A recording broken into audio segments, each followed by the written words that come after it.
ये गोरक्षक गैंगस्टर्स हैं, आतंकवादी हैं, ये कोई गोरक्षा नहीं कर रहे हैं, ये कुछ नहीं कर रहे। वो मनुवादी मानसिकता की जो लोग हैं और आरएसएस के लोग हैं और बीजेपी के लोग जो हैं, वो इससे अपना राजनीतिक फ़ायदा उठाने की कोशिश कर रहे हैं।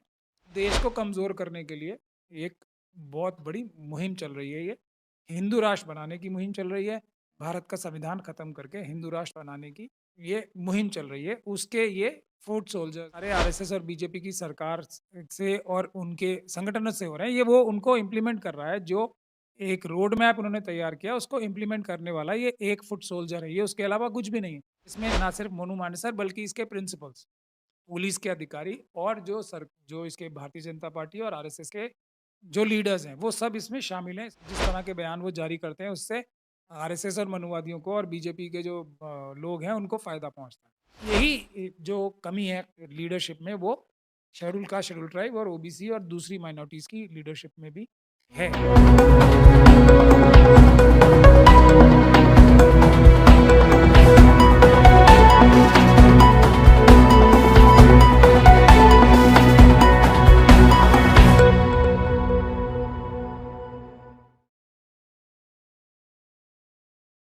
नमस्कार, मैं मोंटू राजा एंटी करप्शन इंडिया से स्वागत है आपका। देश के अंदर पहली बार नहीं है जब किसी एक पर्टिकुलर समुदाय के लोगों को लिंच किया गया हो, गौरक्षा के नाम पे, धर्म के नाम पे या धर्म को बचाने के नाम पे। अमूमन कई बार ये देखा गया है कि एक मुस्लिम समुदाय के लोगों को टारगेट किया जा रहा है और उसके बाद कई बार ये भी देखने को मिला कि जो आरोप लगे वो सिद्ध ही नहीं हो पाए, लेकिन उस युवक की जान चली गई। मेरे साथ इसी पर बात करने के लिए महमूद राजा साहब हैं, जो सुप्रीम कोर्ट के लॉयर हैं। सर, बहुत-बहुत स्वागत है। शुक्रिया, शुक्रिया। सर, जैसे कि अभी हाल का ही जो इंसिडेंट है वो राजस्थान से 2 युवक जो हैं अपने किसी रिश्तेदार के पास हरियाणा जा रहे थे। उसी बीच उनको अगवा एक तरह से कर लिया जाता है। जो सोशल मीडिया पे और जो मृतक हैं जुनैद और नासिर, उनके भाई का जो बयान आया उसमें ये कहा गया कि मेरे भाइयों को गाड़ी से खींच लिया गया। ये आशंका थी गौरक्षकों को, जो मोनू मानेसर करके लड़का है जो बहुत भारी असला अपने साथ लेके चलता है। 2 व्यक्तियों को ज़िंदा जला दिया गया। इस पूरी घटना पे कैसे देखते हैं इसको आप? क्योंकि ये पहली बार नहीं है, होता चला आ रहा है। ना सिर्फ होता चला आ रहा है, बल्कि एक ही फ़ॉर्मूला, एक ही मेथड, एक ही तरीका इस्तेमाल करके होता चला आ रहा है। और ये गोरक्षक गैंगस्टर्स हैं, आतंकवादी हैं, ये कोई गोरक्षा नहीं कर रहे हैं, ये कुछ नहीं कर रहे हैं, सिर्फ़ 2 काम कर रहे हैं। एक तो जो मनुवादी मानसिकता की जो लोग हैं और आरएसएस के लोग हैं और बीजेपी के लोग जो हैं, वो इससे अपना राजनीतिक फ़ायदा उठाने की कोशिश कर रहे हैं और देश को कमज़ोर करने के लिए एक बहुत बड़ी मुहिम चल रही है ये। हिंदू राष्ट्र बनाने की मुहिम चल रही है, भारत का संविधान खत्म करके हिंदू राष्ट्र बनाने की ये मुहिम चल रही है। उसके ये फुट सोल्जर्स हैं और कोई भी ऐसा नहीं है जो स्वयं ये काम कर रहा हो। इनको जो भ्रष्ट अधिकारी हैं, जो अपने पॉलिटिकल आका जो हैं बीजेपी के और आरएसएस के, उनके कहने पर ये भ्रष्ट पुलिस अधिकारी इनके साथ क्रिमिनल्स की तरह साथ देते हैं इनका। जैसा कि मैंने एक मोनू मानेसर की एक ट्वीट की एक थ्रेड देखी है, जिसमें ये साफ दिखाया गया है कि इसके फोटोग्राफ्स बड़े-बड़े नेताओं के साथ, अमित शाह साहब के साथ, दूसरे लोग बड़े-बड़े बीजेपी के नेताओं के साथ नज़र आ रहे हैं। बहुत ही फ्रेंडली फोटोग्राफ। एक तो फोटोग्राफ वो होते हैं ना जो नज़र आते हैं कि किसी ने भीड़ में खड़े होकर खिंचवा ली, बड़े ही फ्रेंडली अंदाज में। वो ज़ुबैर साहब के उसमें, तो वो नज़र आते हैं उनके साथ। तो वो एक सीरीज़ है, फिर प्लस उसी ज़ुबैर साहब की ट्वीट की जो सीक्वेंस है उसमें, थ्रेड में इसके खुद के वीडियोज़ हैं जिसमें ये इस तरह के हथियार लेके घूम रहे हैं जो कि किसी भी हालत तरह से लाइसेंस ही नहीं लग रहे हैं। फिर गोलियाँ चलाते हुए भी इनकी वीडियो उन्होंने की है। तो ये सब सबूत इस बात का दिखाते हैं और इस केस में भी जो गवाहियाँ निकल के आ रही हैं वो ये बता रही हैं कि इनको पुलिस भी इनके साथ थी। लेकिन वही कहा जा रहा है कि मतलब ये जो स्क्वाड बनाया है, ये हरियाणा सरकार की तरफ से बनाया गया है, गौरक्षा स्क्वाड बनाया है।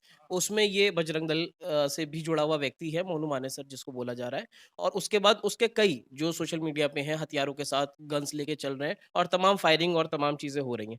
उसके बाद सिविल डिफेंस का ये वार्डन भी है, जिसमें उसके 3 सितारे लगे हुए हैं कंधे पे। तो पूरा संरक्षण लोग कह रहे हैं इसको संरक्षण नहीं, मैं इस बात को आपकी नकारना चाहूँगा। संरक्षण नहीं है, ये फुट सोल्जर है ना। जो इशारे आरएसएस और बीजेपी की सरकार से और उनके संगठनों से हो रहे हैं, ये वो उनको इम्प्लीमेंट कर रहा है। जो एक रोड मैप उन्होंने तैयार किया, उसको इम्प्लीमेंट करने वाला ये एक फुट सोल्जर है, ये उसके अलावा कुछ भी नहीं है। तो संरक्षण कहना सारी बात को डाइल्यूट करने जैसा है, क्योंकि संरक्षण होता तो ये करके आता और इसको बचा लिया जाता। लेकिन ये कर ही वो ही रहा है जो इससे करवाया जा रहा है, और ये एक जगह नहीं हो रहा है, अलग-अलग जगहों पे अलग-अलग वक़्त वक़्त पे हो रहा है, टारगेट किलिंग्स हो रही हैं ये। तो ये आतंकवाद की घटना है, और ये ऑर्गेनाइज्ड गैंग है जिसमें ना सिर्फ मोनू मानेसर बल्कि इसके प्रिंसिपल्स, पुलिस के अधिकारी, और जो इसके भारतीय जनता पार्टी और आरएसएस के जो लीडर्स हैं, वो सब इसमें शामिल हैं। इसको हमें किसी और तरीके से बिल्कुल नहीं देखना चाहिए। क्योंकि सर इसमें पहले वारिस, जुनैद, रकबर, पहलू खान ऐसे तमाम चीज़ें हैं। लेकिन जब ये देखा गया उसके बाद अभी दोबारा हेट स्पीचेज़ आनी शुरू हो गई हैं। जो तमाम लोग हैं वो ये कह रहे हैं कि मुसलमानों का नरसंहार करो, तभी ऐसा हो पाएगा। किसी टाइम पे मुसलमानों ने नरसंहार करा था, अब मुसलमानों का नरसंहार करो। ओपन है। उसके बाद जो ज़ुबैर जो ऑल्ट न्यूज़ वाले हैं, उन्होंने इनको हेट स्पीच वाला मोंग कह दिया था, तो उनको जेल भी काटनी पड़ गई थी इसी के चलते। अब दोबारा उनका ये बयान आ रहा है। दूसरे एक शख्स हैं, वो भी जो राम सेना चलाते हैं। एक हिंदू लड़की से शादी करो, अगर कोई करता है मुस्लिम, तो हम मुसलमान की 10 मुसलमान लड़कियों से शादी करेंगे। ऐसा करके वो तमाम सोशल मीडिया पे चल रहा है। मुस्लिम समुदाय के जो रहनुमा अपने आप को कहते हैं या फिर लीडर कहते हैं, जो मौलानाज़ हैं, वो इसके खिलाफ क्यों नहीं अपने बयान जारी करते हैं, जिस तरह ये होता है? इनको जवाब वो क्यों नहीं देते हैं? मुस्लिम की कम्युनिटी को अगर टारगेट करा जा रहा है, तो वो चुप क्यों हैं? बयान तो जारी करते हैं। बयान असर जारी नहीं होता। बयान जारी करते हैं, लेकिन बयान जारी करने से उनका अपना फ़ायदा होता है, और जिस तरह के बयान वो जारी करते हैं उससे आरएसएस और मनुवादियों को और बीजेपी के जो लोग हैं उनको फ़ायदा पहुँचता है। जिस तरह के बयान, जिस तरीके से बयान और जिस अंदाज़ में बयान दिए जाते हैं। तो बयान जारी करना तो ज़रूरी है, लेकिन कोई एक्शन नहीं लेते। कोई मज़बूत एक्शन नहीं लेते हैं उनके खिलाफ, कभी भी किसी भी केस में ऐसा नहीं किया है कि उनके खिलाफ मजबूत एक्शन लिया गया हो।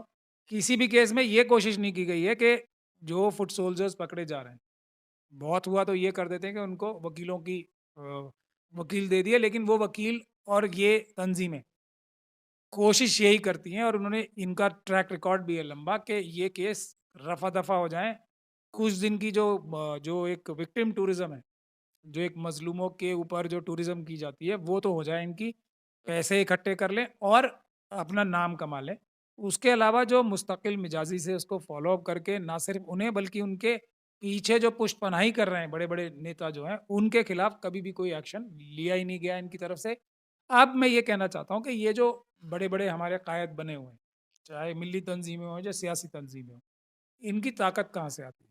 इनकी ताकत आवाम से आती है, वरना इनको कोई पूछने वाला नहीं। तो इसीलिए ये जो ताकत आई है इनकी, ये जब आवाम की, यानी कि मुस्लिम कम्युनिटी की वजह से इनकी इतनी ताकत है, इतना रुतबा है, तो इनकी कुछ ज़िम्मेदारियाँ भी हैं। अदरवाइज़ मैं पूरे ईमानदारी से ये बात कहना चाहता हूँ कि अगर ये पीछे इनके मुस्लिम कम्युनिटी ना हो, या ये मुस्लिम लीडर ना हो, तो इनकी कोई ज़ाती हैसियत इतनी बड़ी-बड़ी नहीं है। ये बात समझने की है। तो अब जब ताकत ही वहाँ से आ रही है और उसके लिए ना खड़े होना, तो ये अपने आप में एक बहुत ही बड़ी, एक तरह की देखा जाए तो धोखाधड़ी और गद्दारी। तो और आम इंडिविजुअल जो है, जो एक आम मुस्लिम कम्युनिटी का व्यक्ति है, वो तो अपनी हिफाज़त इतने बड़े-बड़े गैंग से और इतने बड़े-बड़े मनुवादी संगठनों से नहीं कर सकता। तो ज़िम्मेदारी इनकी बनती है कि उसमें खड़े रहें, बल्कि पूरी मज़बूती के साथ लड़ाई लड़ें।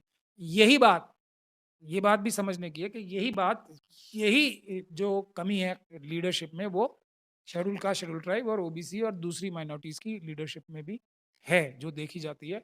उसी की वजह से ये मनुवादी कामयाब हो पाते हैं और ये ज़ुल्म करके हर बार बच जाते हैं, और जिनके साथ ज़ुल्म हो रहा है, उनके मॉरल्स डाउन होते हैं, उनको डर और दहशत और ज़्यादा बढ़ती है कि हमारा ना कानून साथ दे रहा है, ना संविधान साथ दे रहा है। एक ऐसा मैसेज जाता है। हालाँकि बात ये नहीं है, साथ कौन नहीं दे रहा? उनकी तंज़ीमें नहीं दे रही। साथ कौन नहीं दे रहा? जो अधिकारी हैं, वो नहीं दे रहे। संविधान में कोई कमी नहीं है। तो जो अधिकारी हैं वो क्रिमिनल्स हैं, क्योंकि वो संविधान तोड़ के ये सब काम होने दे रहे हैं, अपनी ड्यूटी नहीं निभा रहे।